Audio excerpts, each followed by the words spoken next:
Hare Hare, Hare Ram, Ram Ram, Hare Hare. Hare Krishna, Krishna Krishna, Hare Hare, Hare वाञ्छाकल्पतरुभ्यश्च Ram. कृपा सिन्धुभ्य एव च पतितानां पावनेभ्यो वैष्णवेभ्यो नमो नमः। श्रीला प्रभुपाद की जय, अनंत कोटि वैष्णव वृंद की जय, नामाचार्य श्रीला हरिदास ठाकुर की जय। प्रेम से कहो श्री कृष्ण चैतन्य प्रभु नित्यानंद श्री अद्वैत गदाधर श्रीवासादि गौर भक्त वृंद की जय। श्रीला प्रभुपाद की जय। Mataji's, I'm so sorry for stopping your such aesthetic chanting.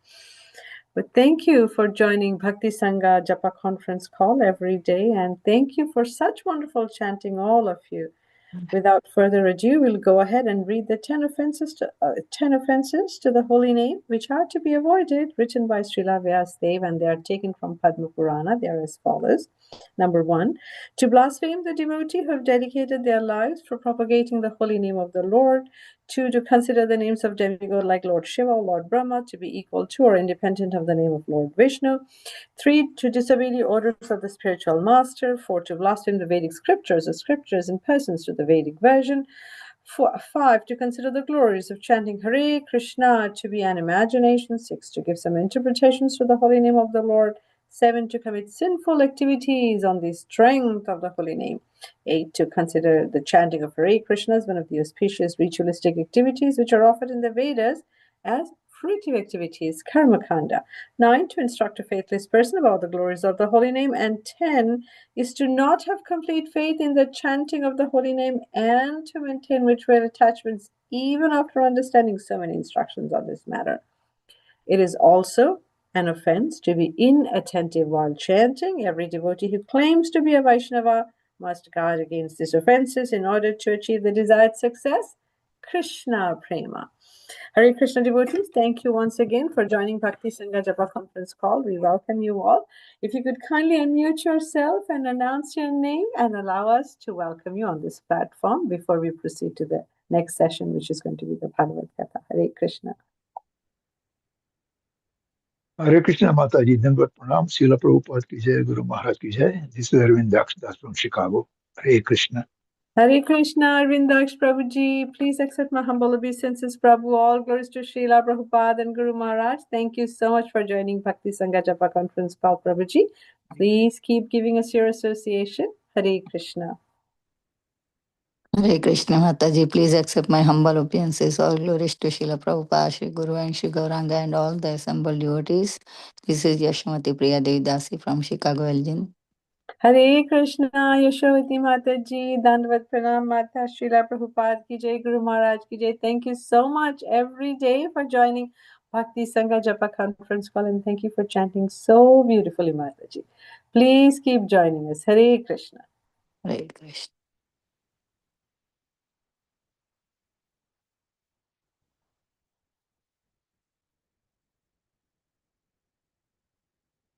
Hare Krishna, Nina Mataji, please accept my humble obeisances. All glories to Srila Prabhupada and all the assembled devotees. This is Indulekha Karna Devi Dasi from Akkam. Hare Krishna, Indulekha Mataji, please accept my humble obeisances, Mata. All glories to Srila Prabhupada and Guru Maharaj. Thank you so much for your wonderful, consistently wonderful services every day, Mataji. What would we do without you? Thank you so much for your association. Hare Krishna. Hare Krishna, Nina Mataji, please accept my humble obeisances. All glories to Srila Prabhupada. This is Vinita Gandharvika Devidasi from College Station, Texas. Hari Bol Mataji, please accept my Dandavat Pranam at your lotus feet, Mata. All glories to Srila Prabhupada, all glories to all our Guru Maharajas. Thank you so much, Mataji, for your chanting, for your services. All glories to you, Mata. Thank you for your association. Hare Krishna. Hare Krishna, Nina Mataji, please accept my humble obeisances. All glories to Srila Prabhupada, all glories to Guru Maharaj. This is Shyamaguri Devidasi from Charlotte. Hare Krishna Mataji, Dandavat Pranam Mata, Srila Prabhupada ki jai, Guru Maharaj ki jai. Thank you so much for your wonderful association. Thank you for being always with us. Thank you for your wonderful services, Mataji. Welcome. Yeah. Hare Krishna. Mataji, I want to thank all the devotees that for their prayers for my mother-in-law. Her surgery was successful and she Oh. is She is doing good now. Haribol, that's wonderful. So good news to hear, Mataji. Thank you for sharing. Thank you. Hare Krishna. Thank you so much, Mataji.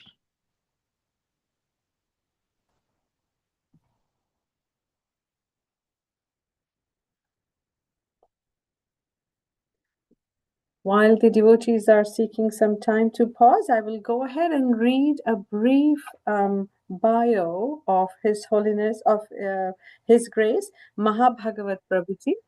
Now, Mahabhagavat Prabhuji is our speaker today from the Srimad Bhagavatam Katha. So here comes his brief intro. His Grace, Mahabhagavat Prabhu, though born in Madhava Vaishnava family, was drawn to atheism in his adulthood.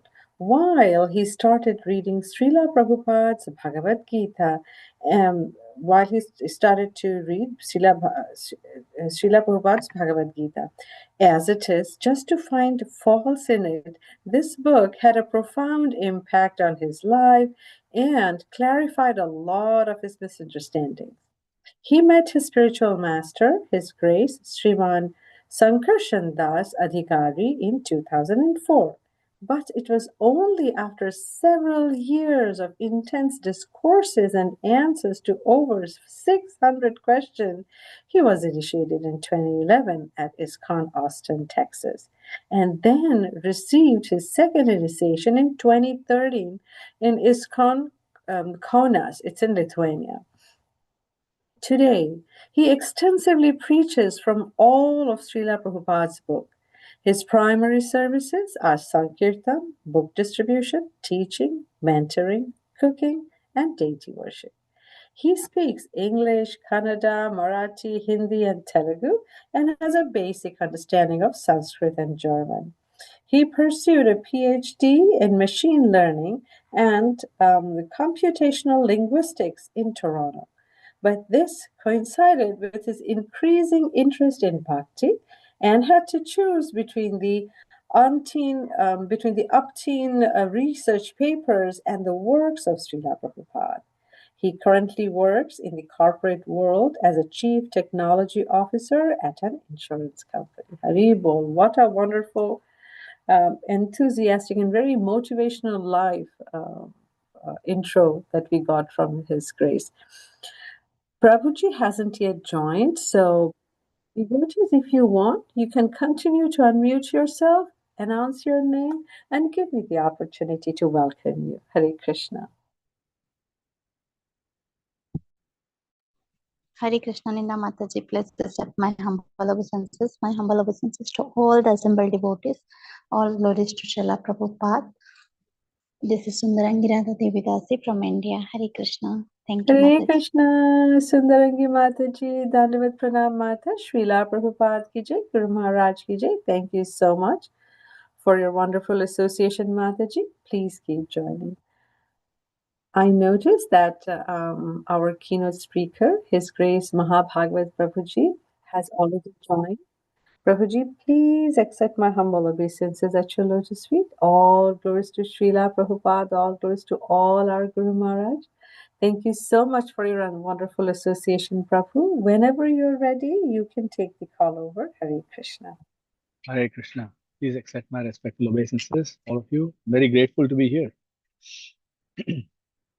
Jaya Radha Madhava Jaya Kunja Bihari Jaya Radha Madhava Jaya Kunja Bihari Jaya Gopijana Vallabha Jaya Giri Maradhari Jaya Giri Maradhari Jaya Gopijana Vallabha Jaya Giri Maradhari Jaya Giri Maradhari Yashodanandana Brajajanarandana Yashodanandana Brajajanarandana Yashodanandana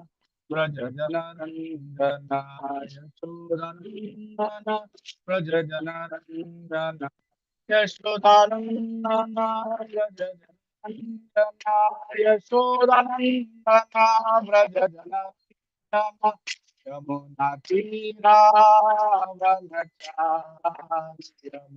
Tira Vanachari Jaya Radha Madhava Jaya Kunda Bihari Jaya Radha Madhava Jaya Kunda Bihari Jaya Radha Madhava Jaya Kunda Bihari Hare Krishna, Hare Krishna, Krishna Krishna, Hare Hare, Hare Rama, Hare Rama, Rama Rama, Hare Hare, Jaya Prabhupada, Jaya Prabhupada, Jaya Prabhupada, Srila Prabhupada, Hare Krishna, Hare Krishna, Krishna Krishna, Hare Hare, Hare Rama, Hare Rama, Rama Hare Hare. Srila Prabhupada ki jai, Ananta Koti Vaishnava Vrinda ki jai. Hare Krishna, dear devotees. Today we are going to discuss two beautiful verses from the Srimad Bhagavatam from the 8th canto, chapter 9, texts 10 and 11. Those are the two verses that we are going to discuss today. Om Namo Bhagavate Vasudevaya. Om Namo Bhagavate Vasudevaya. Om Namo Bhagavate Vasudevaya. Narayanam Namaskritta Naram Jaiva Narottamam Devim Saraswatim Vyasam Tato Jayamudiraye Nashtaprayeshu Bhadreshu Nityam Bhagavata Sevaya Bhagavati Uttama Shloke Bhaktir Bhavati Naishtiki. So we'll start with the verse 10, 8, 9, 10. Salavrikanam Strinam Cha Svairinam Suradvisha Sakhyanyahuranityani Nutnam Nutnam Vichinvatam Shalavrikanam Strinam Cha Svairinam Suradvisha Svairinam Suradvisha Sakhyanyahuranityani Nutnam Nutnam Vichinvatam Salavrikanam Strinam Cha Svairinam Suradvisha Sakhyannahur Anityani Nutnam Nutnam Vichinvatam. Word by word. Sala Vrikanam, of monkeys, jackals and dogs. Strinam cha, and of women. Svairinam, especially women who are independent. Suradvisha, O demons. Sakhyani, friendship. Ahu, it is said. Anityani, temporary. Nutnam, new friends. Nutnam, new friends. Vichinvatam, all of whom are thinking. Translation by Srila Prabhupada. O demons, as monkeys, jackals, and dogs are unsteady in their sexual relationships and want newer and newer friends every day, women who live independently seek new friends daily. Friendship with such a woman is never permanent. This is the opinion of learned scholars. We'll go to text 11. Shri Shuka Vacha Iti te kshvelitaistasya ashvasta manaso asuraha Jasurбhava Gambhiram Daduschamrita Bhajanam. Sri Shuka Vacha Iti te kshvelitaistasya ashvasta manaso asuraha Jasurбhava Gambhiram Daduschamrita Bhajanam. Sri Shuka Vacha Iti te kshvelitaistasya ashvasta manaso asuraha Jasurбhava Gambhiram Daduschamrita Bhajanam. Synonyms. Shri Shuka Vacha, Shri Shukadeva Goswami said, Iti does, te, those demons, Shvelitai, by speaking as if jokingly, Tasya, of Mohini Murti, Ashvasta, grateful, with faith, Manasaha, their minds. Asuraha, all the demons. Jahasuhu, laughed. Bhava Gambhiram, although Mohini Murti was full of gravity. Daduhu, delivered. Cha, also. Amrita Bhajanam, the container of nectar. Translation by Srila Prabhu. Sri Shukadeva Goswami continued. After the demons heard the words of Mohini Murti, who had spoken as if jokingly, they were all very confident. They laughed with gravity, and ultimately they delivered the container of nectar into her hands. Sri Shukadeva Goswami continued. After the demons heard the words of Mohini Murti, who had spoken as if jokingly, they were all very confident. They laughed with gravity, and ultimately they delivered the container of nectar into her hands. Sri Shukadeva Goswami continued. After the demons heard the words of Mohini Murti, who had spoken as if jokingly, they were all very confident. They laughed with gravity, and ultimately they delivered the container of nectar into her hands. Purport by Srila Prabhupada. The personality of Godhead in his form of Mohini was certainly not joking, but talking seriously with gravity. The demons, however, being captivated by Mohini Murti's bodily features, took her words as a joke and confidently delivered the container of nectar into her hands. Thus, Mohini Murti resembles Lord Buddha, who appeared Sammohaya Suradvisham, cheat the Asuras. The word Suradvisham refers to those who are envious of the demigods or devotees. Sometimes an incarnation of the Supreme Personality of Godhead cheats the atheists. Thus, we see that although Mohini Murti was speaking factually to the Asuras took her words to be facetious. Indeed, they were so confident of Mohini Murti's honesty that they immediately delivered the container of nectar into her hands, as if they would allow her to do with the nectar whatever she liked, whether she distributed it, threw it away, or drank it herself without giving it to them.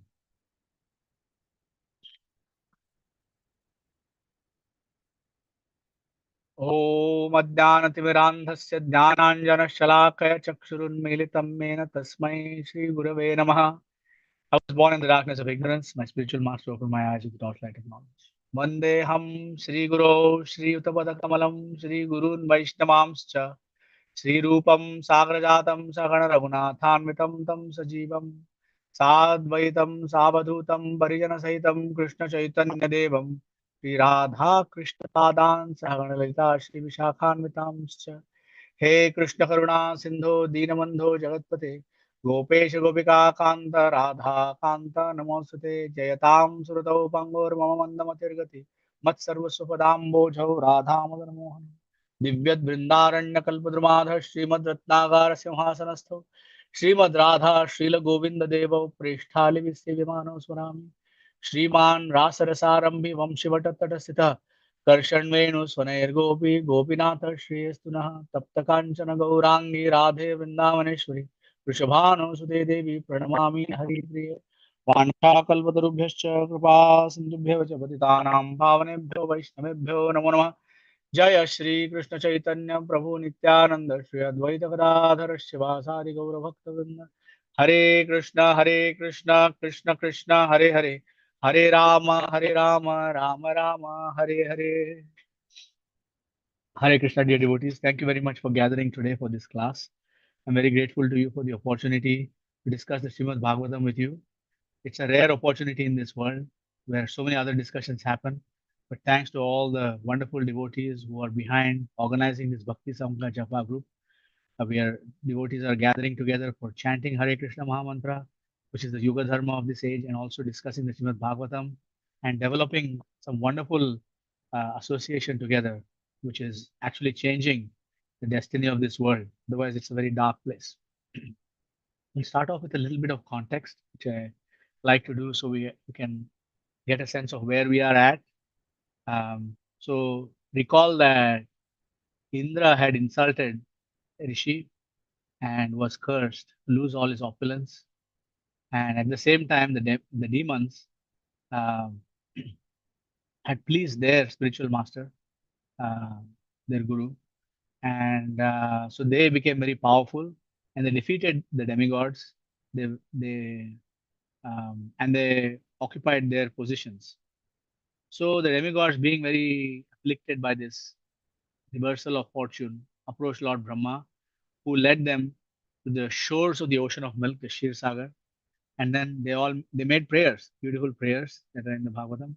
And then the Lord spoke to them, and he gave them specific instructions. He said, "Make peace with the demigods, make a truce, and churn the ocean of milk with the Mandara Chal hill, the Mandara mountain, and you will get nectar.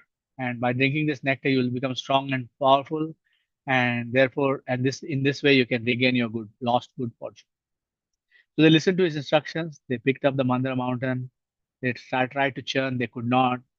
The Supreme Personality of Godhead appeared to help them with that. They used Vasuki as the churning rod, rope. Sorry, Mandara mountain was the churning rod. And now you have to remember that these mountains are very, very big. The ocean is very, very big. Vasuki is massive. No snake on the planet can compare to these celestial serpents. And um, then because the Mandar mountain is very heavy, it was sinking into the ocean. So the Lord appeared again as Kurma avatar and gave them a support, the pivot on which the rod could be churned. And then as they were churning, many amazing um, things came out, things and persons and beings came out of their churning. There was a Surabhi cow who was accepted by the rishis. There was the Uchchaishrava horse. Krishna mentions Uchchaishrava and Airavata, the elephant who came out in his Bhagavad Gita as among the horses. To understand his opulence, we can understand that the topmost horse is Uchchaishrava, and that opulence is Krishna. The topmost elephant is Airavata, the white elephant, and that opulence can be known as Krishna's. And the Kaustubh Mani came out, which the Lord accepted. The Padmaraga Mani also came out. The the Parijata flower, which was accepted by the demigods, came out. And later on there was a fight over this Parijat flowers in the Krishna Lila. The Apsaras came out. Then the Varuni beverage came out, was accepted by the Asuras, alcoholic beverage practically. And then also at a certain point, not mentioned in the Bhagavatam, but mentioned in other scriptures, is that we also got Tulsi from the same churning of this ocean in the material world. So finally, Dhanvantari, an incarnation, separate, a partial manifestation of the Lord Dhanvantari, also appeared with a pot of nectar. But before that, the great deadly poison Halahal appeared, and this poison threatened to kill everybody in the whole universe. And Lord Shiva was prayed to on instructions of Srihari, and then he drank all the poison and he kept it as a line in his throat. So he's called Nilakantha as a result. So if we can reflect a little bit on how many times the Lord has appeared in this episode, we'll see that at first, right? First, the Lord appears in this pastime as Kshirodakshaya Vishnu. The Lord lies on the bed of Sheshanag on the ocean of milk. Kshirodakshaya Vishnu, who then expands himself as Paramatma within all of us, and also as within all the atoms and within the space between the atoms. That is Kshirodakshaya Vishnu. And then when they could not lift the mountain because the mountain was too heavy, Mandara mountain was too heavy for the demigods and the demons combined, the crores of very strong personalities trying to lift this mountain but failing. The Lord himself, in his form as Ajita, appeared on the back of Garuda, lifted the mountain, put it on Garuda, and they took it to the churning place. And then, so that is Ajita. So Ajita is mentioned in the 5th canto of the Srimad Bhagavatam. In the 8th canto of the Srimad Bhagavatam, chapter 5, there's a whole pastime how it's mentioned how he appears as the son of Vairaj and Devasambhuti, and he expands himself also as the Kurma avatar. Right, we know this famous Jayadeva Goswami's verse. Mataji, you can put that verse that refers to Kurma avatar. One of Srila Prabhupada's favorite verses, he quotes this often. in his classes. Chitiriha vipulatare tishtati tava prishthe dharani dharana kina chakra garishte keshava dhrita kurma sharila jaya jagadisha hare. So this beautiful verse from the Dashavata Stotra of Srila Jayadev Goswami reminds us of this. Um, so that's a beautiful verse. Then um, from this, so we see that Lord Krishna appeared in 5 different forms.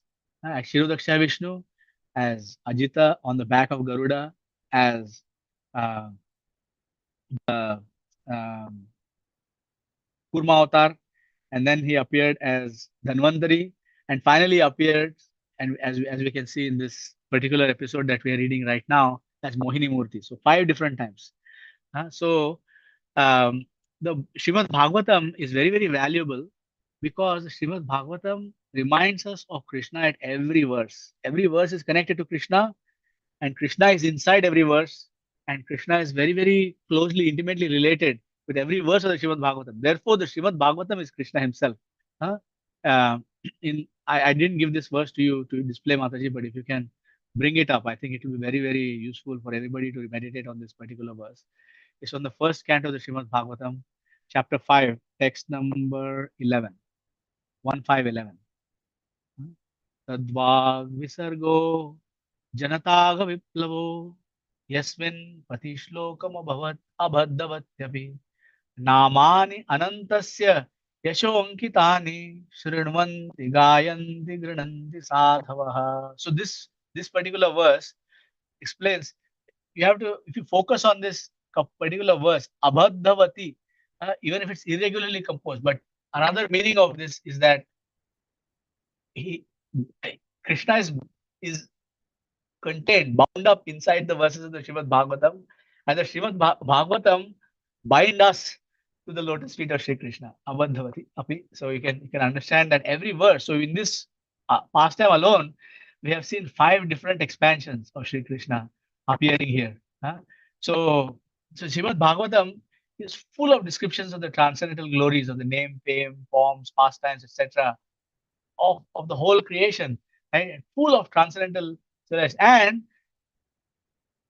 if you go Srinvanti Gayanti Granati Sadhava, we are meant to be the sadhus who hear the Bhagavatam, who sing the Bhagavatam, and who accept the Bhagavatam in the core of our heart. So if we do this, if you go just to the first line of the verse, Mataji, the first line of that this verse that you are just showing now, you will see that Tadvag Visargo Janataga Viplabho. So if you see that vocabulary, which in the creation where Janata Agha, we are bound up in a world that is highly sinful. And if we focus on the Srimad Bhagavatam, then it will cause a revolution in our hearts. Revolution means we turn around and we turn back towards Sri Krishna. So now if we can focus on the first verse of today, 8, 9, 10, there's some important things that is very important to carefully understand, just so that there is no misunderstanding. Because sometimes devotees or others might misunderstand that the Bhagavatam contains some language or phrases or whatever that is insulting to somebody, but it's not. It's simply a statement of fact, and we should understand it properly. Okay. So first of all, if you look, every word in the whole Srimad Bhagavatam is very carefully chosen. It is not whimsically written poetry. Somebody might say there's a flaw in this particular kind of construction or whatever, but actually there's no flaw in the Srimad Bhagavatam because every word is very carefully chosen. What is the word, for example? If you look at Salavrakarnam of monkeys, jackals, and dogs, why are only specifically these animals chosen? Salavrakarnam. Why are these wolves? All of these are included in Vruka.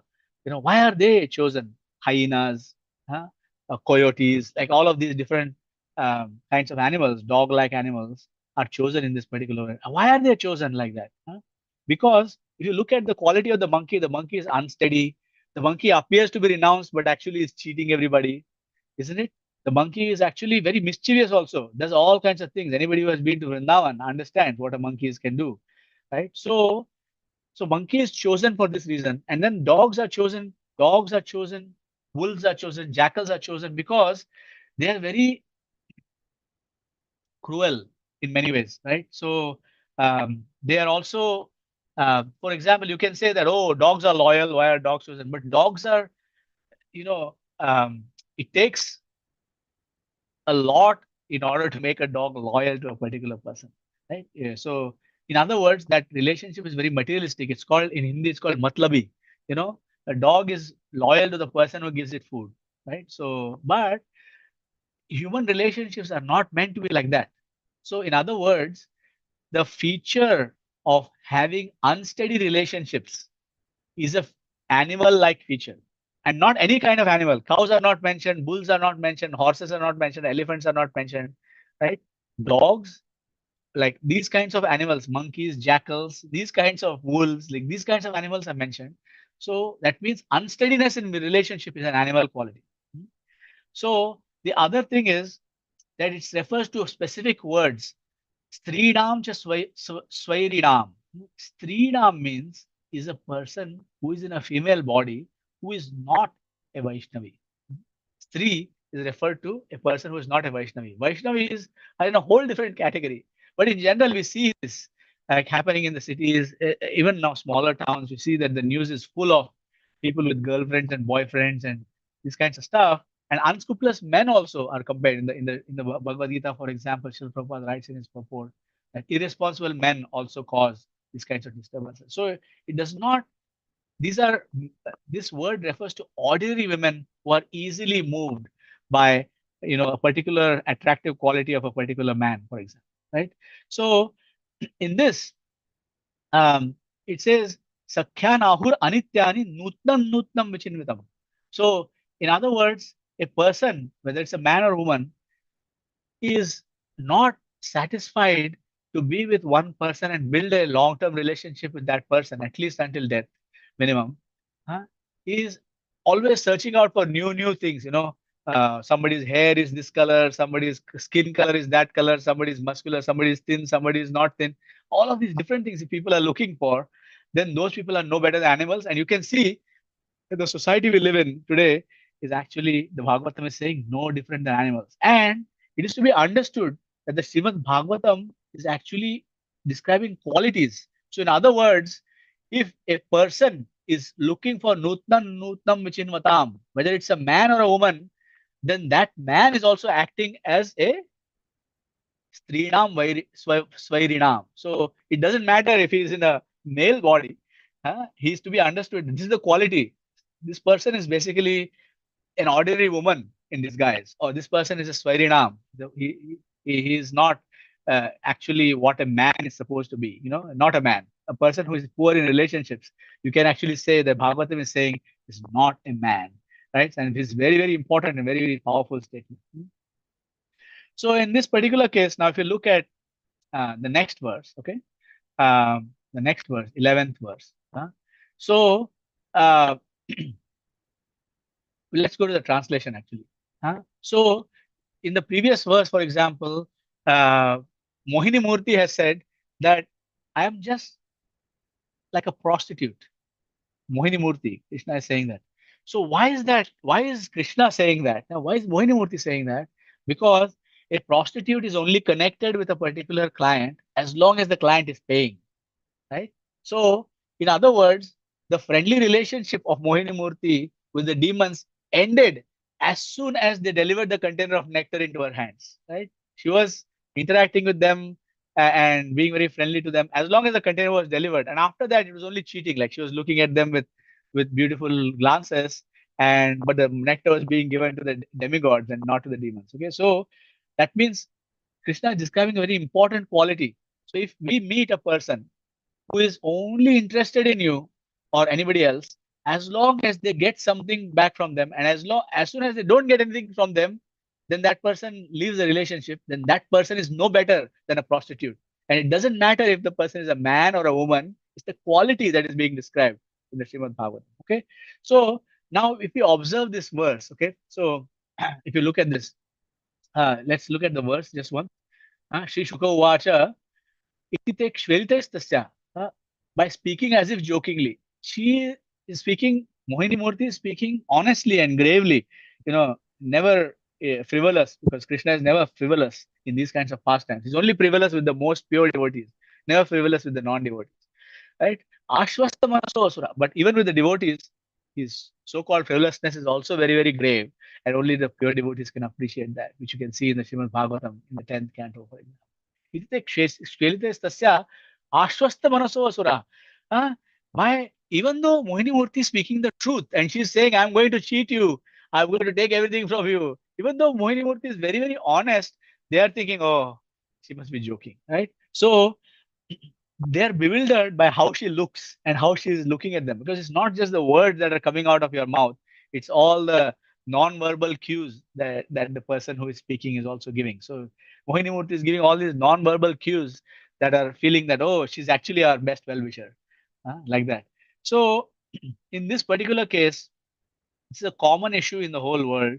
Whenever somebody is talking something honestly, all right, even if they are being honest, we don't hear that because we hear what we want to hear from that person. Sometimes devotees approach a spiritual master, and the spiritual master gives them clear instructions: do this, don't do this. But the spiritual master's instructions are not completely properly heard as they are given. They are accepted by the disciple or whoever is trying to approach them with their own filters. So they hear what they want to hear, just like the demons are hearing what they want to hear. Okay. So actually, they have projected their own feelings of attraction towards Mohini Murthy. Mohini Murthy is Krishna, and Krishna is Abhidnya Swarat. He's completely independent. He's not dependent on anybody. He's not going to flatter anybody. He's completely independent. He's completely Atmaram, fully satisfied in himself. So he doesn't have to do these kinds of things. But they, the demigods, being attracted by the bodily features of Mohini Murthy, are projecting their own feelings that they are feeling for the bodily attraction towards Mohini Murthy as Mohini Murthy's feelings towards themselves. This happens all the time. If you look at any movie, like especially Indian movies, Hollywood, Tollywood, Bollywood, whatever it might be, Indian movies especially, where a man is pursuing a woman, she's rejecting him, but he's taking all the rejections as, oh, she actually likes me. She actually likes me. So if you look at this, I remember this, from this, that, and it's a thing that has caused havoc in Indian society. People cannot take no for an answer, and all kinds of terrible things are happening as a result of that. So they have projected their own feelings on the other person and thinking that the other person feels as I am feeling, like that. So it's actually this, what Mohini Murthy has done is being demonstrated that this is a common abuse tactic.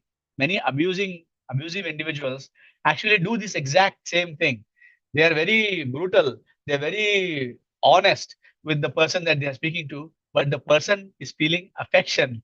The abused person is feeling. There is one, not directly related, but there is one particular syndrome called the Stockholm syndrome, where somebody abducts some person and tortures them and subdues them and subjugates them for a long time.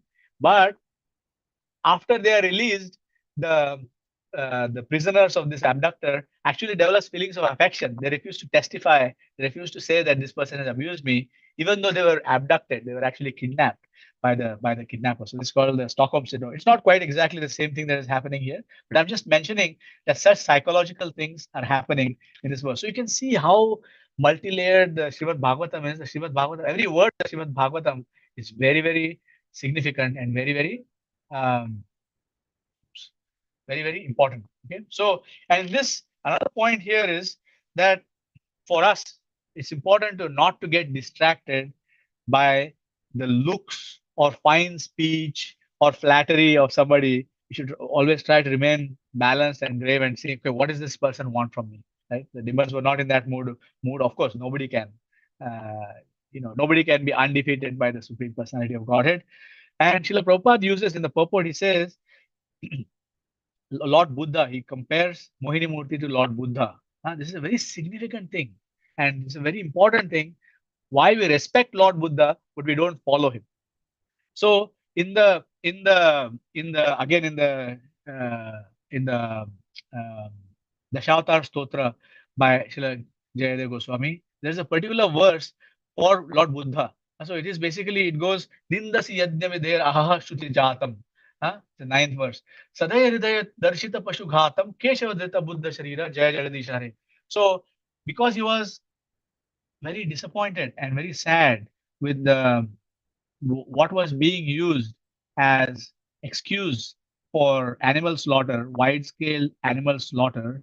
Lord Buddha, and they would not accept it. They said, this is our Vedic instruction. And he says, so if this is your Vedic instruction, I reject the Vedas. Right? So Lord Buddha rejected the Vedas and he established a doctrine like Ahimsa Paramo Dharma. But actually, Ahimsa is not the Parama Dharma.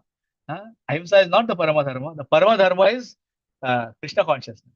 Sarvadharman parityaja mamekam sharanam raja. So Krishna sharanam is the paramam dharma, but Lord Buddha said ahimsa paramo dharma. And because he said that, so therefore Srila Prabhupada in the purport is calling Srila Prabhupada a cheater. Srila Prabhupada is calling Lord Buddha a cheater. Why is that?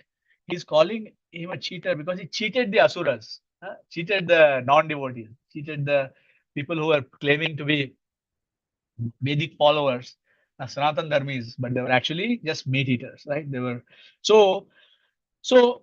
How did he cheat them? He cheated them by because Pashandis or atheists don't like to follow anybody, but he cheated them by making them follow him. So that's how he cheated them. So therefore, Lord Buddha, even though he's one of the expansions of Sri Krishna, we respect him, but we don't follow him. Similarly, there are other empowered incarnations of the Lord, like Srila Prabhupada has said that Prophet Muhammad is a Shaktiavesh avatar of the Supreme Personality of Godhead. But we respect him, but we don't fully follow him. To the extent that his instructions agree with the Vedic instructions, we follow him, we accept him. But to the extent it disagrees, we don't disagree. This is the same principle here. So Mohini Murti also, we don't find a temple to Mohini Murti anywhere, right? Because this is not the way Vedic followers. We respect, but we don't follow. So now in this cheating, this is very important to understand why the Lord has to come and cheat somebody. Why is it? Why is it that somebody has to cheat somebody? So there are actually, if you look at the four styles of leadership, like there are four kinds of leadership. The highest level of leadership is love. You lead with love, right? And that's the first highest level of leadership. The second level of leadership is you lead through fear. So if you look at all the Abrahamic religions, you fear God. You don't love God, you fear him. And it's important to fear God because a person who is a thief has to fear the police. So if you are not following the laws of God, then you have to fear him. You cannot love him because God is going to manifest his angry form with you, right? And then the next one is beyond, like little bit even that is mode of ignorance. But you can love God, or you can have some kind of dutiful relationship with God. You are God, I am your subject, and therefore I am your servant, and my duty to serve you. Dasya bhav. So this is a dutiful kind of relationship. Shanta bhav really. It's a kind of dutiful relationship where I accept that you're God, you're in your place, I'm in my place. So that is a kind of dutiful relationship, right? People who are in the mode of goodness, but not in the mode of pure goodness enough to reach love. And the next below that is greed. Below that is greed. So first you have love, then you have duty, then you have greed. Okay, I will give you something. I will give you 10 coconuts. Make me pass in the examination. I will accept this vrata for you. You give me a beautiful wife. You give me wonderful children. Let my son pass the examination. Let my son's visa interview be successful. This is all kind of greed, like it's most religious traditions are actually stuck at this greed, fear, and in the best case, duty. That's it. Love is very, very rare. It's only available in very advanced stages of the religious tradition, right? So, but Bhagavad Dharma actually starts at love, because Dasya is a kind of love, because it is make me your servant. Bhakti Siddhanta Saraswati Thakur sings, make me your servant and let the wage be love. Let my wages for my service be love. So that is, it starts at that point. Dasya, dasosmi, like that. Okay, so now we can say, oh, we should always lead with love. Always we should lead with, but it's not possible. It's not possible. If a person is the mode of ignorance, if you approach them with love, they will only try to take advantage of you. Just like Mohini, like Dhanvantari appeared with the pot of nectar, and the demon snatched it from him. So another important thing is that you cannot snatch blessings. You cannot ever snatch blessings from Krishna or the superior. The blessings have to be given by them. So you don't snatch at, snatch like, sometimes people do. We appreciate the greed, the eagerness, but blessings cannot be snatched. Blessings have to be received when they are freely given by the giver. Okay? So, um, therefore, like, for example, if you take the case of Lord Ramachandra leads in different ways, with different personalities, right? With um, Sita Devi, with Lakshman, with Bharat, with Hanuman. You can see these beautiful loving interactions of Lord Ramachandra. He's leading with love. You know, uh, they are not following Lord Ramachandra because they are afraid of him. Uh, though there are tinges of duty and other things there, but he leads with love, right? But to the ocean, for example, he led with fear, right? If you don't part ways, if you don't let my army cross, I will dry you up. He threatened the ocean, right? With Sugriv, what was the leadership with Sugriv? With Sugriv, it was greed. I am without a kingdom, you are without a kingdom. You help me get my kingdom, I'll help you get yours. Or rather, I will help you get your kingdom, you help me get mine. Like that. My wife, basically, right? In this particular case, Sugriv. And when all of those things could not have worked with Ravan, and Ravan had to be killed. So, in other words, Ravan had to be, and Lord Ramachandra relied on cheating of Ravan's brother Vibhishan to tell him the secret of where to shoot the arrow, so that the pot of nectar that was in his navel would be dried up. Right. So that was the thing. So different leadership styles. So Mohini Murthy here Krishna has seen that these people can only be cheated. They cannot be, you cannot you cannot love them. You cannot inspire any sense of duty, the demons. You cannot inspire a sense of greed. They're already greedy and they won't wait for making a clean business deal. They will just snatch it, right? And so fear and cheating is the last thing that God has to resort to in order to fulfill his goals. Okay. So we can wonder, about, okay, why does the Lord do this? Why did he act like this? Was he unfair to the demons? Was he partial to the demigods? We can ask all of these questions. But actually, no, Krishna is completely impartial, but his actions are actually inconceivable. Huh? So in the Srimad Bhagavatam, this is a very beautiful verse. In the 12th canto of the Srimad Bhagavatam. Mataji, please show that verse, 12:13:1. So there, the key part of this verse is basically ध्यानावस्थित तद्गतेन मनसा पश्यन्त्यं योगिनो यस्यांtam न vidusura suragana devaya tasmai namah. So if you can please show 12:13:1, then everybody can see this and maybe learn this verse. It starts Yam Brahma Varunendra Maruta Stunvanti Stunvanti Divyai Stunvanti Divyai Stavai Ved Upanishad. So if you can go to the 12:13:1. Yes, here you go. Yam Brahma Varunendra Rudra Maruta Stunvan Divyai Stavair Vedai Sangha Pada Krama Upanishadair Gayanti Yam Samaga Dhyanavastita Tadgatena Manasa Pashyanti Yam Yogino Yasyantam Navidu Sura Suragana Devaya Tasmai Namaha. So in many classes, in some classes by Srila Prabhupada, he has actually started the class with that phrase. Yasyantam Navidu Sura Suragana Devaya Tasmai. When he was speaking about Narsingadev, for example, he had that, he spoke that verse, right? So in general, it's not possible to fully, completely understand the actions of the Supreme Personality of God. We can take some lessons, we can understand, we can do this, but in a particular form, we cannot understand why specifically the Lord took that form. So for example, if you look at, in this particular case, right, the demigods were given back their kingdom because then the demigods become much more stronger than the demons. But the demigods were again chased out by Bali Maharaj when he became strong again. And then again, Lord had to appear as Upendra, as Vamana Avatar. Chalayasi Vikramanave. So again, you can show that verse, Mataji, of Bali Maharaj and Vamana Dev. Chalayasi Vikramane Balimadbhuta Vamana Padanakha Nira Janita Jana Pavana Keshavadhrita Vamana Rupa Jaya Jagadish Hare Jaya Jagadish Hare. Yes, the fifth verse. Chalayasi Vikramane. So by again he had to cheat Bali Maharaj, but this was transcendental cheating, not quite in the same way that Mohimurti is cheating. Okay, so here we see.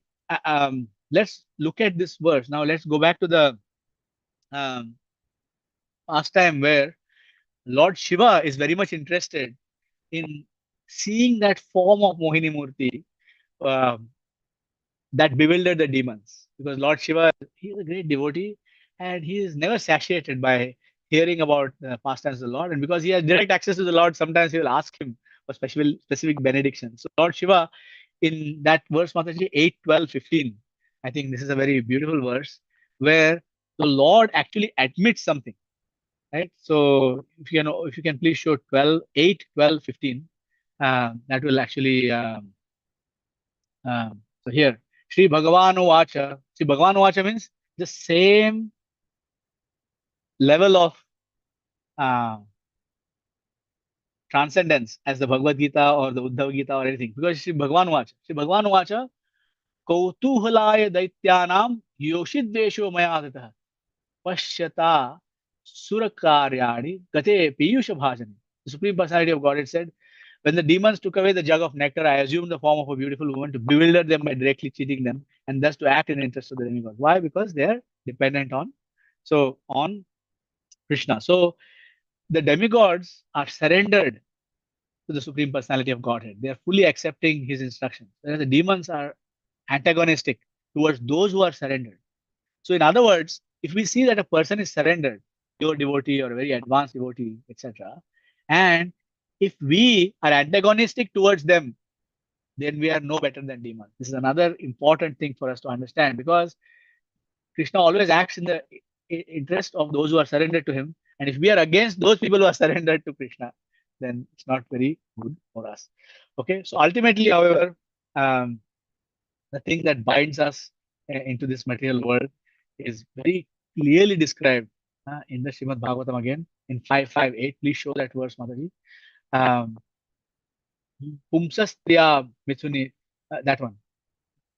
558. Do you have it open? Okay, here. It's on the right-hand side of your screen. Sorry, Prabhuji. Which was Prabhuji? 558. Sorry. Thank you, Prabhuji. Pumsastriya Mithuni Bhavametat Tayor Hridaya Gantimaho Ato Grha Kshetra Sutaptavittai Janasya Mohoyam Aham Mameti. So this, if you look at all kinds of cheating in the world, this is the fundamental cheating. The attraction between male and female is a basic principle of material existence. On the basis of this misconception, which ties together the hearts of the male and female, one becomes attracted to this body, home, property, children, relatives, and wealth. In this way, one increases life's illusions and thinks in terms of I and mine. This is also a demoniac quality mentioned in the Bhagavad Gita as well. Okay, so this is the thing that got the demons in trouble. This is the thing that gets the demigods in trouble. This is the thing that has brought us into the material world, and this is the thing that we have to overcome in order to get out of the material clutches. So I'll just quickly revise. Okay, here, what are the main points here? Okay, the first point is that unsteadiness in relationships is an animal quality. Remember that unsteadiness in relationship is animal quality, right? The second one is that this verse does not specifically refer to spiritually advanced ladies, Vaishnavis. Does not refer to them. It refers to ordinary women who are attracted by these kinds of things, as we can see in the general society, right? Importantly, another one, the next point here, the third point is the prostitute is someone who is attached to someone as long as they can get something from them. And the moment they cannot get something from them, they renounce that relationship. So in other words, anybody who is in that kind of matlabi relationship is no better than a prostitute. Okay, the next one is um, Mohini Murti is grave and she's telling the truth, but the demons are bewildered because they are hearing what they want to hear. They're projecting their own consciousness onto the consciousness of Mohini Murti. Next is for us not to get distracted In the world, we meet many such people. We meet many people who want something from us, and they're flattering us just to get that something, whatever that something is. Okay, important not to get distracted by such flattery, by good looks, by fine speech, all of these things. Remain transcendental and remain focused on what is the transaction here, what are they looking for. Okay, and Lord Buddha, we talked about how he is to be respected but not followed, because he also cheats by rejecting the Vedic scriptures. In that particular one, we discussed why cheating is employed, right? Where we have love, duty, greed, fear, and then finally cheating, right? Which is required. Even when fear does not work, fear of God does not work, then cheating is required by God. So, and many times he has appeared. For example, Adi Shankara appeared. Um, also to cheat the atheists and bring them back to the Vedic path. So this was a whole beautiful, well orchestrated plan by Krishna. Okay, and then we talked about that, how Lord Buddha is respected but not followed. Then another point that we discussed was that the Lord's actions are inconceivable. Like why the Lord acts in specific ways, we cannot tell, but we can only appreciate more and more as our Krishna consciousness grows, as we get more and more pure, and we understand why the Lord acted like this with this person, why the Lord acted like this with me, why the Lord did this particular thing, why he did that particular thing, etc., etc. Right. Another one is that Bali Maharaj, even though he was defeated here, he was still interested in getting the post of Indra. So he went back there and he fought him and he won again. And Krishna had to appear once more. But that was a beautiful pastime, because Bali Maharaj is a Mahabhagavat. He is one of the Mahajans of this universe, one of the 12 Mahajans mentioned. Swayambhur, Narada, Shambhu, Kumara, Kapilo, Manu, Prahlada, Janako, Bhishma, Balir, Vayasakir, Vayam. So Bali is one of the 12 Mahajans. So his interactions are on the transcendental plane. He's leading the demons in a particular, like almost like play acting, whatever. He's a pure devotee. Okay. Demigods are okay, not bewildered by Mohini Murti necessarily, because they are under the protection of the Lord. In the Bhagavad Gita, Krishna says, I forgot to mention this verse. He says in the Bhagavad Gita that Mama Maya Duratyaya. If you can show 7:14, Mataji.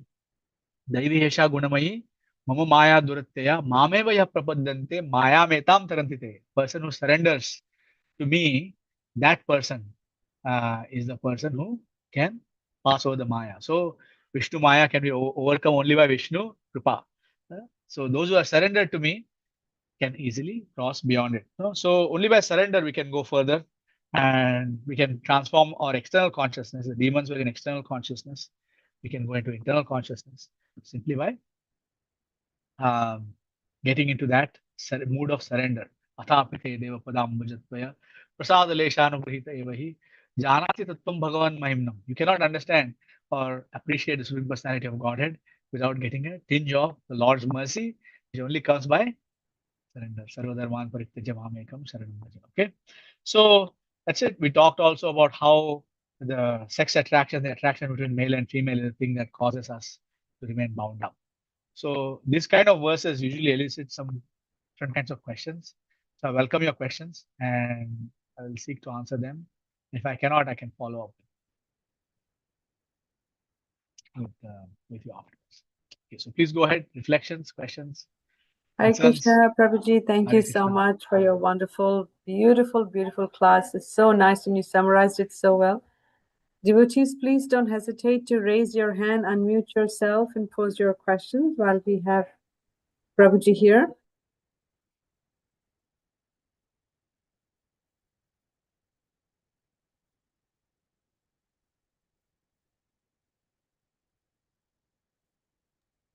Prabhuji, while maybe the other devotees are framing the questions, I had a question and I have been pondering on it.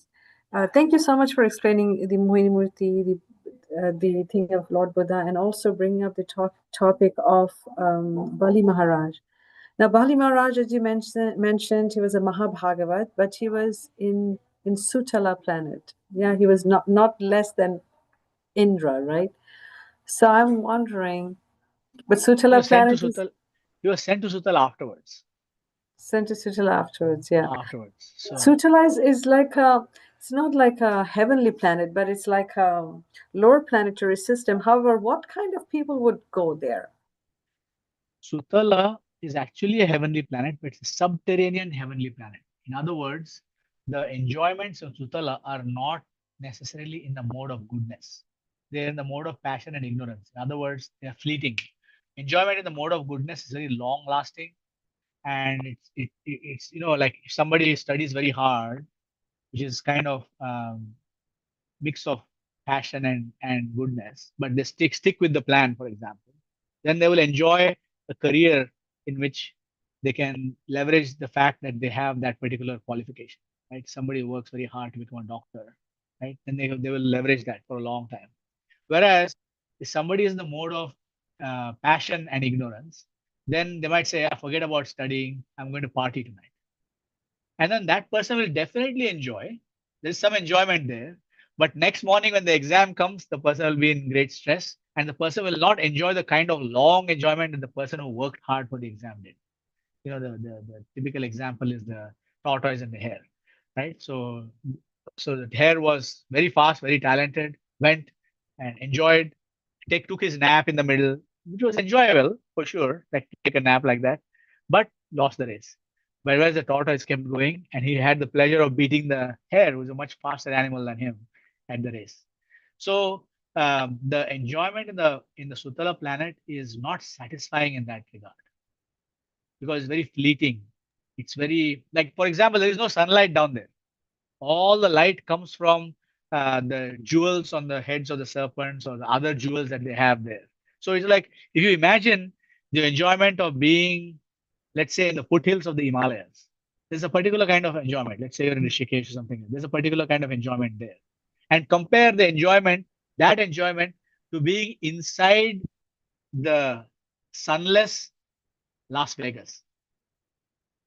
Right? Even the airport is a casino in Las Vegas. You're passing through the airport is a casino. They block out the light in the casino so that people should not know the passage of time. Right? So there are many such places. So the enjoyment in the planet of Sutala is like that. And because they're all demons there, they're competing against each other and taking each other's enjoyment also. Like stealing each other's thing, like all that stuff is happening. It's like you imagine New York City, Manhattan, right? And multiplied by 1,000,000 times, that is Sutala. Okay, so that's how it's different from the Swargaloka. Because in Swargaloka, there is also fleeting. Yes. It's fleeting, but it's much more long-lived. Mode of ignorance. Mode of ignorance versus mode of goodness. It lasts for a long time. They have long lives, right? The people in Sutala don't actually have very long lives, except for Bali Maharaj and few others. And Sutala people, are they also surrendered to Lord Vishnu or Krishna? No. Bali Maharaj is. Oh, Bali Maharaj is, and there are few like that, like him. He's not alone. Like there are few close associates of Bali who are surrendered like that, and they will travel with him because he's the next Indra, by the way. He's in line. He has been blessed. So what has happened is that Bali Maharaj has been blessed by Vamana Dev that you will be the next. So in the Bhagavatam, in the sections of the Bhagavatam where it is described who are going to be the Saptarishis, in I think in the future Manu, I don't know if it's Revata Manu, I don't want to speculate, but there's a future Manu in which Lord Bali will be Lord Indra. He will take the post of Indra because he wanted that very much. Just like Dhruva wanted a planet greater than the kingdom of his grandfather, Brahma, Lord Brahma. So the only kingdom that is greater than the grandfather has to be outside of the material world. So he gave him such a planet that is never annihilated, even when the whole thing is dissolved. So whatever the desire is of the pure devotee is granted by the Lord. So after that lifetime as Bali, as Indra, then Bali Maharaj will go back home, back to God. Because he already expressed this desire. So he is in Sutala right now, and he's being protected by Lord Vamana himself at his doorstep. Vaman Dev is standing as the guard. So he makes sure that he's not attacked by any other demons. Because there's a lot of competition on Sutala, I told you. There may be others who will be trying, but Vamana is there protecting him. And when this lifetime, when this present Indra retires and goes wherever he's going, then Bali Maharaj will take his position in Swargaloka. And then after that, he will go back home, back to God. So, Prabhuji, generally we hear that the first soul that comes to Brahma becomes Brahma and then he becomes Indra. So Yes. how does No, this happen there? So will Vali Maharaj go there, or what's the there are arrangement? many different kinds of Indras. Okay. So, for example, Bali Maharaj is a jiva like us. Yes. He's a pure devotee. He's a jiva. So, when there is no jiva qualified to be a Brahma, then the Lord Himself expands as Brahma, and that Brahma is not a jiva. He's Supreme Personality of Godhead, and he does not get distracted. He's not coming back in the material world and all of this stuff. He's just playing the role of Brahma because there was no Brahma to take the role. But in the case of, it's not necessary that from Brahma you become Indra. Like they just give it as an example. But whatever the desire of the Brahma is at the end of his life, Antakale cha mameva swaran mukta kalevaram is one. Yam yam vapik swaran bhavam tajattante kalevaram is one. So Brahma could be in any consciousness if he is Bahirmukha Brahma. He might even come from Brahma to becoming a pig right away. Like he doesn't know, you never know what the consciousness is. Whatever the consciousness is, he will go there. He might come in a very pious, rich family, he might come as a king or a rich prince or something like that. Very Many different nice. possibilities. Very nice, Prabhuji. One little clarification. I know Janavi Mataji, your hand is raised, Mataji. I'm so sorry. Just a follow-up question. So the people from the material world that will end up in Sutala or Atala, so they are not going to be the devotees of the Lord. However, why would they get the enjoyment or this? Is it because they have some pious credit, even if though they were Yes. atheist or something? Yes. You can do good things. You can do karmically good things. for Karmically good example. things, and those are the people that will. Okay, thank you so much, Prabhuji. Thank you so much Yeah. for your Devotees also can land up there. Oh, Srila Prabhupada said in one of his conversations that next he's going to a lower planet. Prabhupada.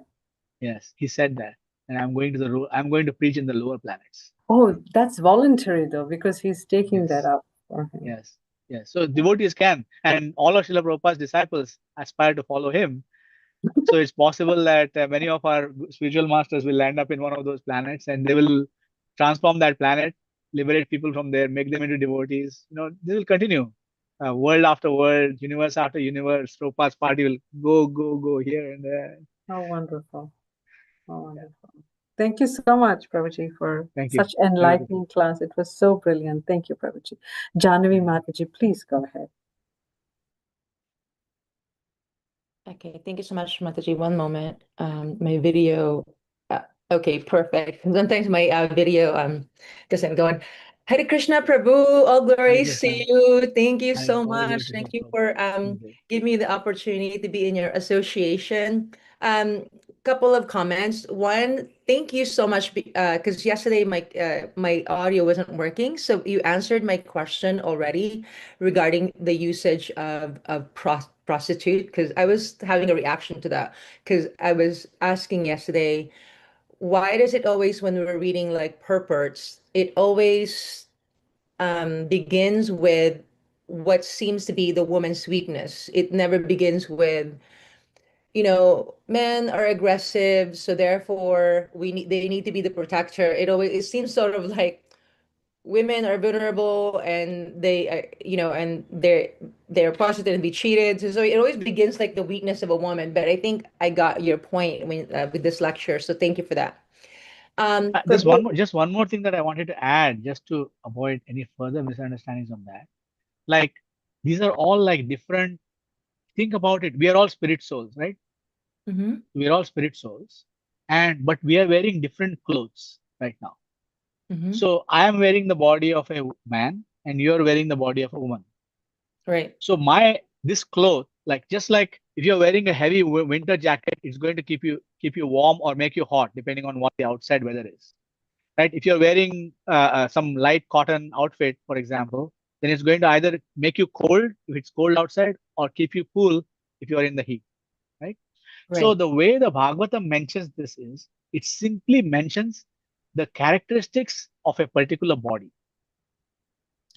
And we are not meant to identify ourselves with that, because we are spirit souls. So if I'm in bodily consciousness, then when Srila Prabhupada calls there are phrases in which, in the demoniac, in the 16th chapter of the Bhagavad Gita, the modar povimanascha, krodha parushyameva adnanam cha vijatasya. That in that verse, for example, Krishna is describing the characteristics of demonic men. Okay, so the scripture is full of these things. Vaishya, Shudra, Kshatriya, everybody's good and bad qualities are carefully described. Now, if when reading a verse about a woman, me being in a man's body, think that, oh, this is mentioning women, doesn't apply to me, or I see women poorly, then that's a trap. I have fallen already. Done.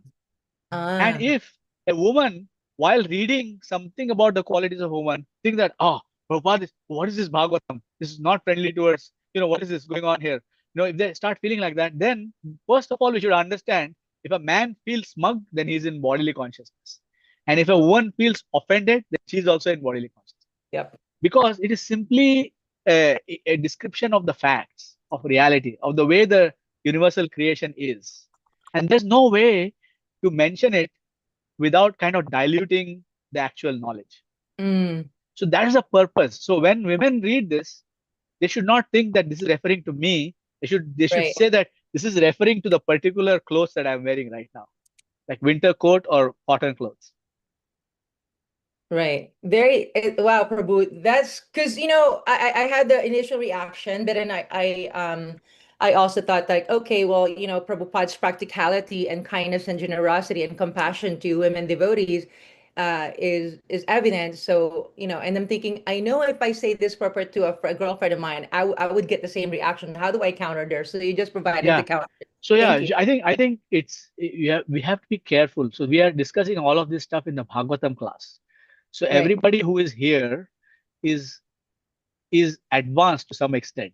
And this is an advanced class. That's the Bhagavatam class, right? It's a Bhagavatam class. So we would not speak like this necessarily in a program where we have a whole bunch of new people or whatever. We have to give them prasad. We have to give them kirtan. We have to purify their consciousness enough that they can separate themselves from their body, at least. Right. So I am not this body. If that basic, even if that theoretical realization is there, then we can explain all of these things carefully to them. Right. That's why sometimes they have to start with a yogic process. I'm not the body, I'm not the mind kind of thing. And then Prabhu, like one class clarification. I was reading something, I forget now. Where did what's his name? Oh my goodness. So where did the Pandavas end up? Did they end up in Vaikuntha? There was a story that gosh, Arjun's wife, I can't remember his name. Draupadi. Draupadi, could you clarify that story where what heavenly planet? So there are a few different things here, okay? Yeah.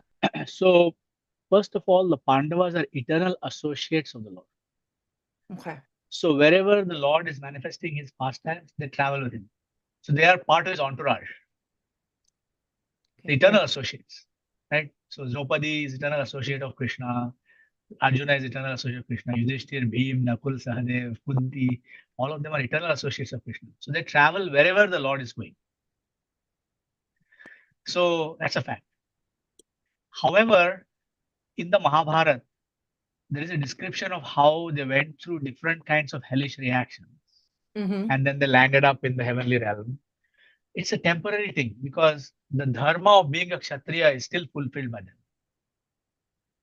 But it's mystical. Like, for example, I'll tell you, like in one of Krishna Lila, like, when he marries the 16,100 princesses that are imprisoned by this demon, who are all daughters of various kings that he has kidnapped and kept them in his palace.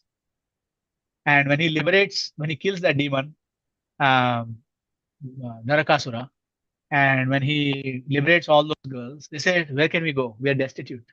Our families are not going to accept us, and the world is not going to accept us, basically, because of our reputation of being under the control of a man. Like, we are already, quote unquote, married, right? And you have killed that man right now, right? So please, you marry us now, he said. Well, of course, they were very pure-hearted, which is why they've got to become Krishna's queens. So So at that time, in the Bhagavatam, it is mentioned that Krishna married all of the 16,100 princesses properly. By that word properly, what Sukadeva Goswami is saying is that his entire groom's party was present at every wedding. So that means his senior 8 queens, the previous queens that he married, his parents, Lord Balaram's wives, they were all present for every wedding, 16,100 weddings, personally. So what happened there was that Krishna expanded himself into 16,100 forms. And all of his associates also were expanded by Krishna into 16,100 forms. And only Krishna was aware that he is in 16,100 locations. Right. So it's a very mystical thing, Mother Janava, that actually you can, like, for example, we have the example of our 2 spiritual masters, at least, Srinivas Acharya and Ramachandra Acharya, who were simultaneously in the spiritual world and the material world at the same time. Actually, all our spiritual masters are like that, to be honest. And they're simultaneously. So these stories about the Pandavas, they should definitely be taken as a moral instruction.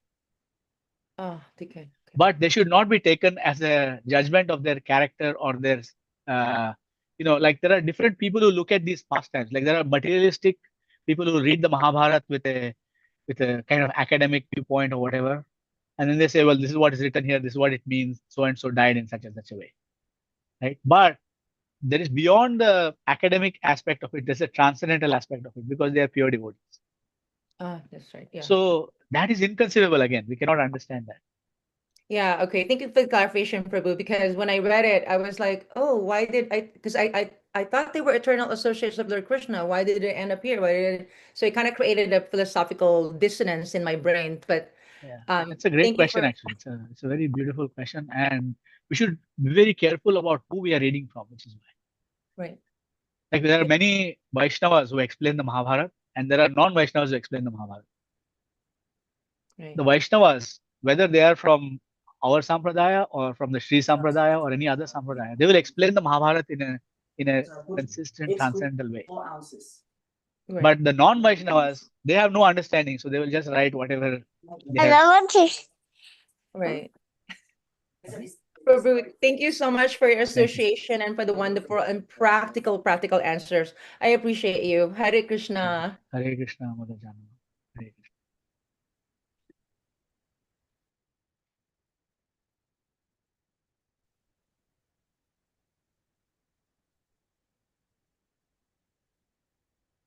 Any more questions from any devotees?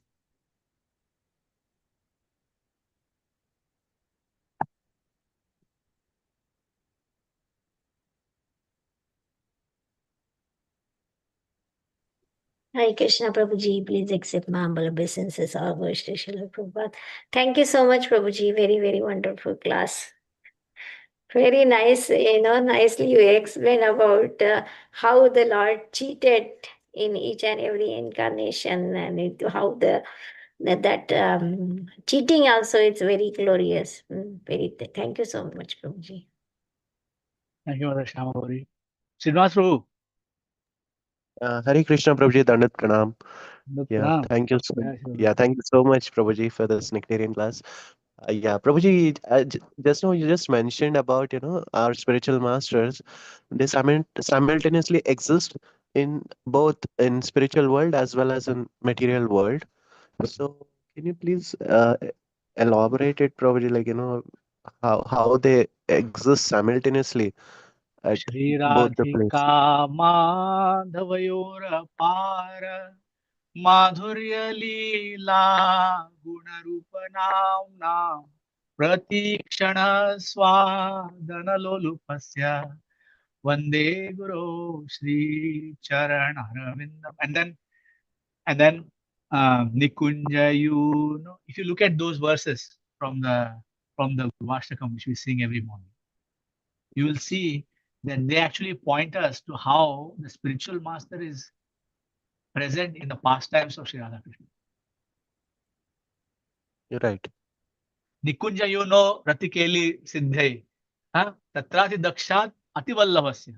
How is it possible that the spiritual master is dear to Radha Krishna and to the Manjaris and to the gopis? Because he has the spiritual master has very carefully arranged the Nikunja so that the pastimes of Sri Radha Krishna can take place in a proper way.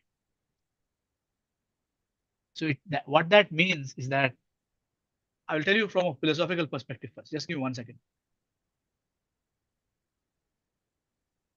So first of all, we understand that there is a verse in the Shastra which says, Vaishnava Jati Buddhi Arche Shiladav Gurushu Naramati Naraki, which means that if you think that a Vaishnava belongs to some race or some caste, or if you think that the worshipable form of the Lord is a stone, if you think that your Guru is a man, Naramati, human, that kind of buddhi is naraki, which means that it is leads us to hell, basically. Yes. So if you think about that, that means, what does that mean? That means the spiritual master is purely spiritual and appearing in a form that we can perceive just like the deity, who can walk with us, who can talk with us, who can eat with us, who can sing and dance with us for that particular reason. So actually the spiritual master in their meditation are always in the spiritual realm, which is why they can bring glimpses. Sachinandan Maharaj says this. When you chant, you actually have chanted, then you will bring the fragrance of the spiritual world into your dealings on a daily basis. He says that in his japa workshops and his books, etc. Touch, you have touch transcendence. So you bring that. Chaitanya Charan Prabhu says, be a spiritual fruit, not a religious nut. Right? He says that. What does that mean? It means that you are bringing something from the spiritual realm. So the more advanced a devotee is, the more they are in touch with the spiritual realm, in the sense that when they chant, they step into the spiritual realm. When they reflect on a pastime of Krishna, when they're giving class, they actually are in the spiritual world, which is why they can deliver that kind of understanding that Srila Prabhupada is able to deliver to us. It is not material. Right. Right. Right? He said, Krishna is dictating to Yeah. me. What does that mean? That means he's living in the spiritual world while Correct. simultaneously being here in this form. So my Guru Maharaj also says that, anyways, this is a mystical topic and we can definitely discuss when we meet in Hyderabad. Sure, Prabhuji.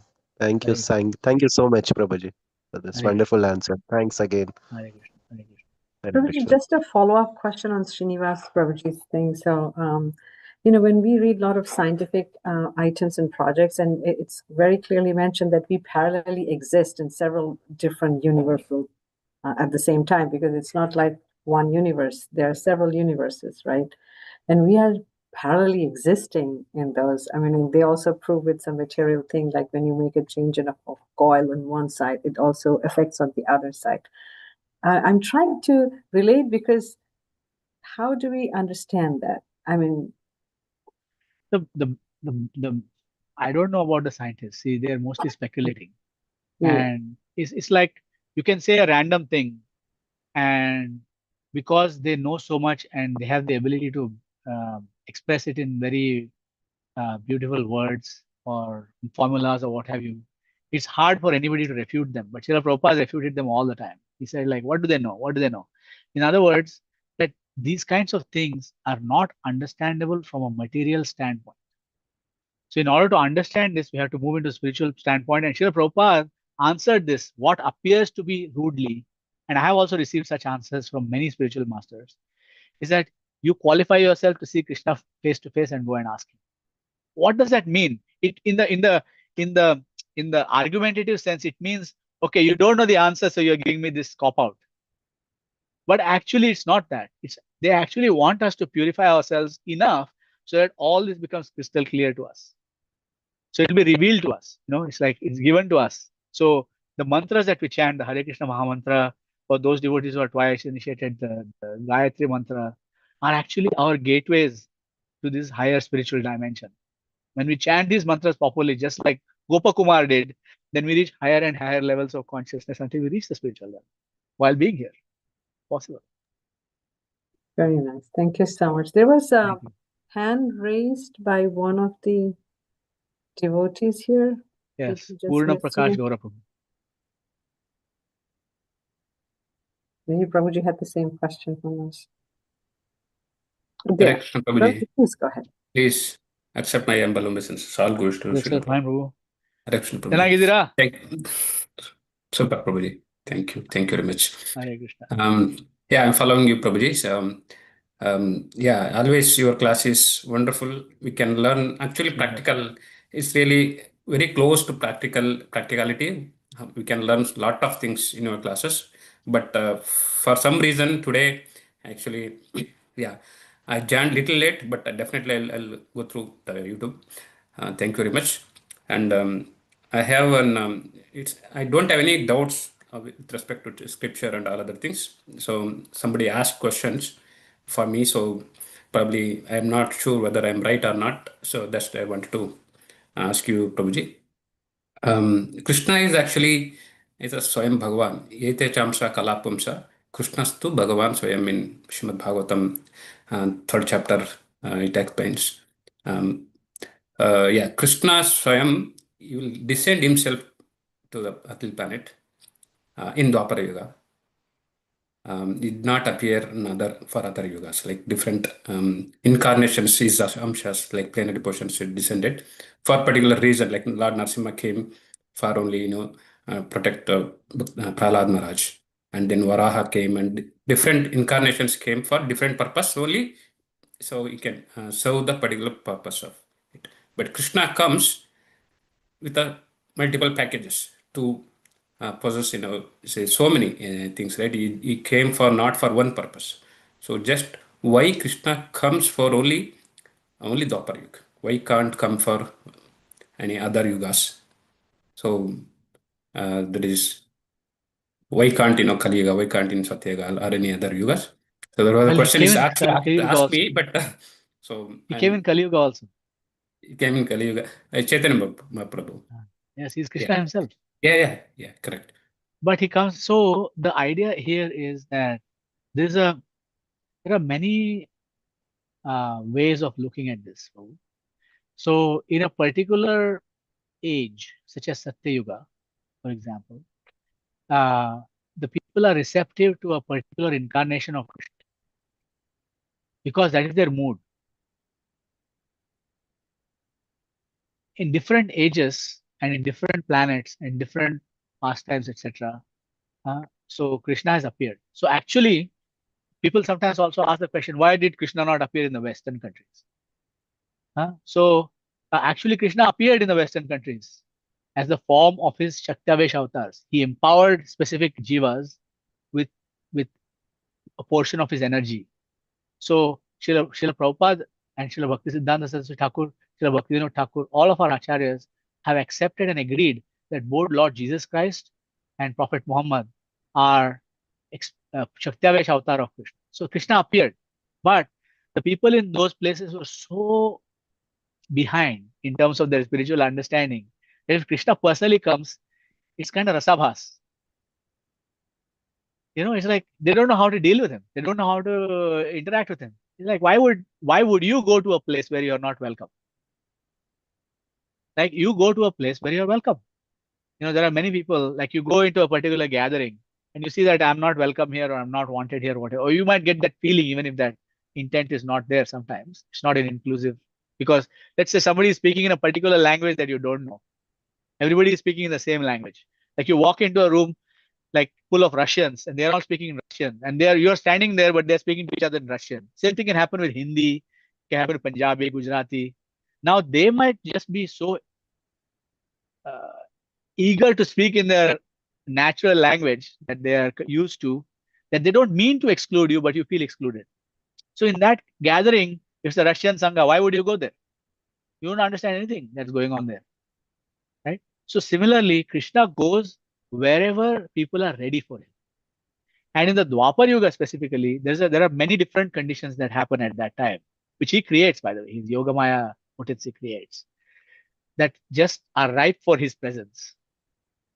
There is the hint of scandal. Like there the Kali Yuga influence is there. So some people criticize Krishna for his Parakiya Ras, Parakiya Bhav. They would never do that in Satya Yuga. It's not possible. Right? So different places have different moods and different things why he comes. So many different things. If you start observing, you will see that, if you like, this is not related to your direct question, but I'm just trying to get you to think in a particular direction.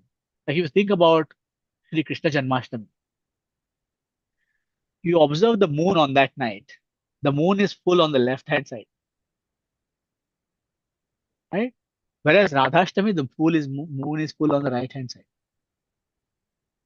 Whereas Gaura Purnima, there's a full moon. So there is a reason why, like there are many esoteric reasons why Lord Nrsimha appears on a Chaturdashi, why Lord Vamana appears on a Dwadashi, why Lord Nityananda appears on a Trayadashi. I cannot get, like, I don't fully know them myself because they're very, very, very, very esoteric and it's hard to grasp all of these things all the time. But there is a lot more to what we understand today. And our understanding will continue to increase over a period of time. So my approach to handling questions like this, especially with somebody who does not properly still understand our Siddhanta or philosophy, is how does this affect your practice of Krishna consciousness? If it does not affect your practice of Krishna consciousness, then park it. I'm not asking you to let go of your question. Park it, continue your practice, and it will be revealed to you gradually. Like certain questions don't even arise in your mind, right? They don't arise in your mind because you have the understanding. Yeah. But they may arise in the mind of somebody else. But not all questions can be answered. It's just like if I'm studying in kindergarten and I ask a question about calculus, no professor is going to be able to explain it to me. I have to put in the 15 years of study before I can understand that particular aspect of mathematics. So sometimes, like, there are many devotees who ask me these questions, these very esoteric questions, and I'm like, Prabhu, you have trouble chanting your 16 rounds. Why are you asking me this question when neither am I qualified to answer the question, nor are you able to understand if I was to answer this question? I'm not there where I can answer this particular question. And even if I was, would I give you the answer? Because how would you understand it? Yeah. So I would just say, just let's focus on this particular thing. For now, I will come back to it sometime. Yes, Prabhuji. Yeah, we try to answer whatever we know, but that is not actually, we don't know actually what exactly the things. Yeah. Yeah. True, whatever you told. You should be, the particular question asked, the person should have, little more. Yeah. The question should be meaningful, they should matter to us at our current stage of development. Should be the information that comes should be usable for us where we are. Yeah. Thanks, Prabhuji. Thank you, Prabhu. Yeah. Even giving that answer itself, I don't, whatever you told, Prabhuji, so that gives actually, yes, we can say in this way. Yeah. So, yeah.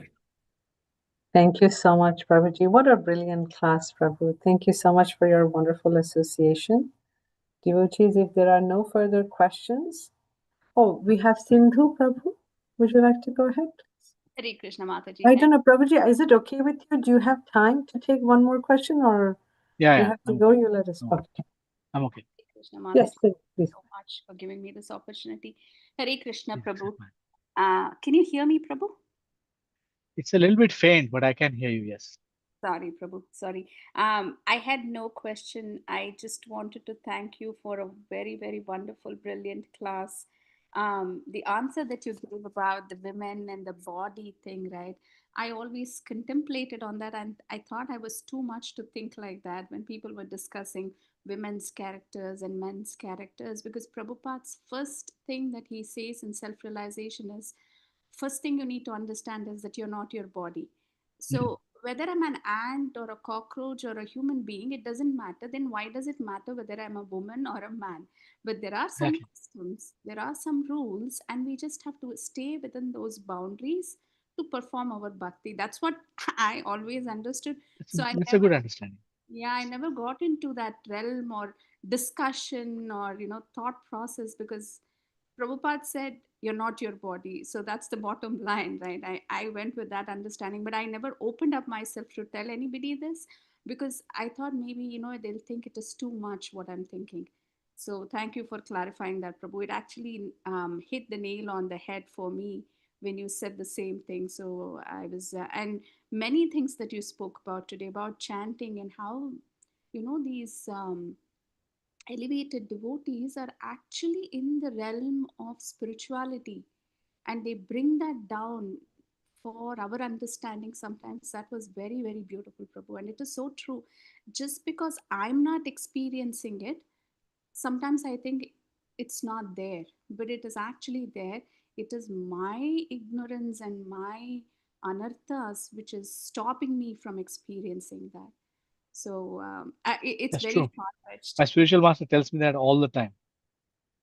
Yes, Prabhu. It's so far-fetched, I understand, for me to get there, but at least I'm satisfied and happy that it is there.